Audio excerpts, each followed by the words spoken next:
The road leads ever on and on, down from the door where it began.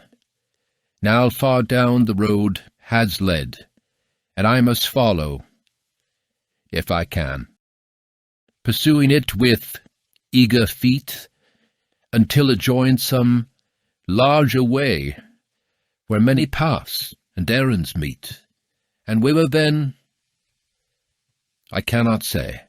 Hi everyone, and welcome to the channel. So this is going to be one in a series of videos talking about the new features in Character Creator 5, including some of the previous ones, but mainly how they feed into you creating more lifelike characters or stylized characters, and how those features really feed into the enhanced and realistic that you can do in iClone. Before, you could have 140 blend shapes, which still do a pretty good amount of detail, but now they've upped that all the way to 390 plus, meaning that you can get a lot of really subtlety in the animation, and it just kind of happens. So if I go and hover over this, you can see all the micro animations with the eyes moving around, the muscles being activated, and you're really not having to do any more manual work. And I'm going to be focusing on these aspects of it as I'm going through this video today. And I have this character loaded up. I'm going to go and press F to get the front view, and I'm going to go ahead and zoom in on his face here.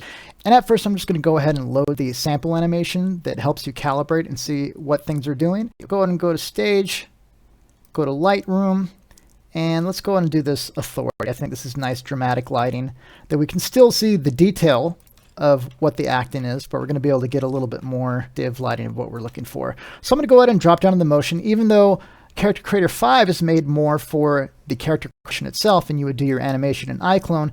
They do give you some options here to really see how the model reacts with animation to it. So I'm going to go and do facial rig, male. One thing I want to talk about, even though we're focusing on the facial animation for the most part, is the detail of the character, him or herself. So right now you can see the viewport subdivision level. This is new in Character Creator 5, 0, 1, and 2. And you can see the render quality, if you're rendering from iClone Character Creator, is always going to be at the highest quality, but the viewport you can adjust as well. And I'll zoom in so we can hopefully see some of the differences here. Performance here, and we can see going through the range of motions, we're getting a lot of really nice eyelid movements and things like that. Some of the subtleties that I really like. And something I think I want to enable here before we go any further is the animation wrinkles. And this was added in Character Creator 4, but was a giant addition near the end of that product that carried through here, is getting these activated wrinkles as the performance is happening. So I'm going to go ahead and load these up, and immediately you can see this has made quite a difference. So you can see if I go ahead and toggle these on and off, in the acting, we're getting more defined wrinkles that dynamically show up. Where he's looking up here a little bit, it's subtle, but you can see he's getting some wrinkles up there that really, I mean, you can see on the nose here, really adds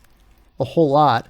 And from here, another thing I want to talk about, aside from the wrinkles, is the Corrective Morphs. This is probably my co-favorite addition when it comes to facial animation because it makes the animations look more natural. For instance, if we get to spots where he's really blinking here, you can see with the corrective expressions on, it looks like he's blinking and the skin is a certain threshold. If you have the corrective expressions off, you can see it kind of goes beyond these thresholds. And this is something used to happen in animation where it kind of breaks your animation. If it's being driven too hard, it doesn't compensate correctly. Whereas these corrective expressions keep it within the realm of understandable and believability as far as what should be happening in real life with these types of expressions. So let's go ahead and take a look at this guy overall. Wireframe on shaded, so we can see the difference in the mesh here. 0.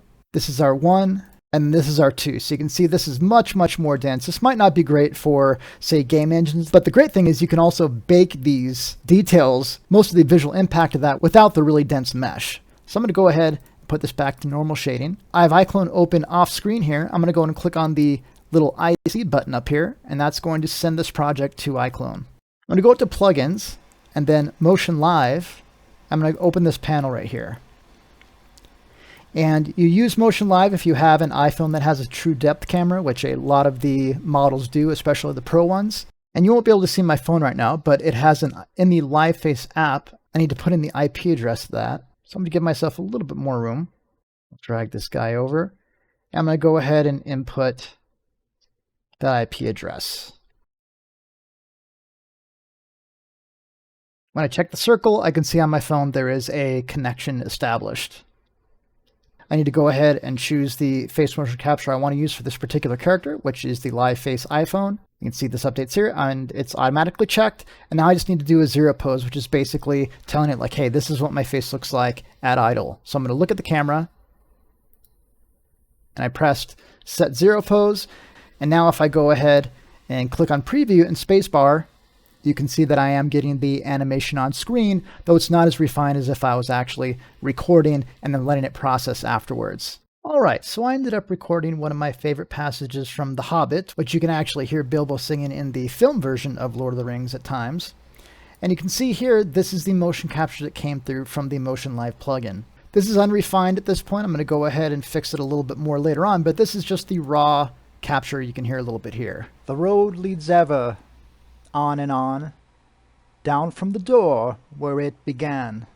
Now later on I'm going to use ElevenLabs to change the voice to a more suitable, deep, Gandalf-esque voice. It's me trying to project my inner John Huston, who voiced Gandalf in the animated Hobbit, which if you guys haven't seen is awesome. And let's go and take a look at what the ElevenLabs plugin did for us. If I go ahead and double click on this right here, you can see that it tried to take the audio that it recorded in the plugin and put it into words. And what iClone does, which I don't think any other application package that I've seen does, is it goes ahead and it applies these vising shapes for the mouth shapes on top of and in addition to your base motion capture. So if I'm not getting perfect results here, I would go through, adjust the script to make sure it's saying the right thing. So you can see right here, it's saying eager feet. So eager feet, that's supposed to be EAGER. And I would go and adjust those things, click on a line, and then I would apply it, and those changes would go to the script. I applied some Gandalf-y hair, a beard, and a mustache. So we've got a good view of this here. So this is a spot I wasn't completely pleased with. When he's saying paths and he hits the P, you would think his mouth to close all the way. So let's go ahead and see how this doesn't work right now. Where many paths. All right, so that's right around here. I'll zoom in a little bit more so we can see. You can see it's correctly identified the word, but maybe where it's assigned these guys and what it's assigned isn't quite as strong as we'd like it. So I can see here, this is supposed to be a P sound, and this is working. I think that's correct. If I double click on this, you can see the options that we have. So this is for a B, an M, or a P. And so I think what needs to be adjusted here is not the vising, but just trying to get his mouth closed a little bit more. So to fix this, I'm going to go ahead and bring this guy open a little bit, and I'll put this out so we can at least keep a little bit of our size here. I'm going to go over here. I'm going to go and click on the animation tab. I'm going to go ahead and do face key. And the face key gives me some options that I can do to try and adjust specific ranges of the animation. So for instance, in this case, I'm going to go ahead and select the lips that I want to adjust. And if I drag up and down on the left here, where I think his mouth should be more closed, you can see it kind of closes here. Now I can do some weird stuff that I don't necessarily want to do, but I want to try and get it a little bit closed. If I go to the mouth a little bit here as well, I'm going to go ahead and try it, pinch in a little bit here. And I'll say mouth close. And there we go. So that adds a new key down here. But I only want this to be affecting a certain part of the frame range. So right now, if he keeps talking, it's going to be kind of puckered up a little bit here the whole time. So what we need to do is I'm going to go to the left of this and say reset to 0.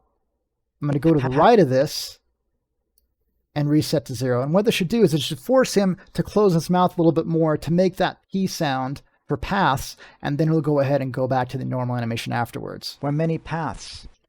And I think that should probably happen a little bit earlier. So I'm going to go ahead and put this maybe here. Many paths. There we go. And I think that looks good. But you can see very small changes have very quickly fixed the animation and gone in addition to what we already had from the motion capture and the vising track. I've hopped forward in time a little bit here just so we can see some other adjustments that I've made. It's not a whole lot of changes, but they're worth noting. As far as extra keys, I'll go ahead and hold down the Alt key and use the mouse wheel to zoom out here. You can see that there's just a few times where I felt like the shape wasn't working quite well enough. Now far down the road. So when he was making the F sound, I was expecting his mouth to be more closed, and so I added that little bracketing right there, and then once more here, and really that was all was needed. The motion capture did 90% of the lifting, along with the vising tracks that are automatically generated. All I had to do was very minorly adjust the script here, and then a few key offsets, and everything is looking pretty darn good. So I'm going to go in and show you some of the final finished versions of the animation with the ElevenLabs changed voices. I hope you enjoyed seeing this process and the extra details that Character Creator 5 can offer us in making even more real and lifelike animations for our characters, especially in the facial performance around the eyes and the mouth and so on and so forth. The road leads ever on and on, down from the door where it began. Now far down the road has led, and I must follow, if I can, pursuing it with eager feet, until it joins some larger way, where many paths and errands meet, and whither then, I cannot say.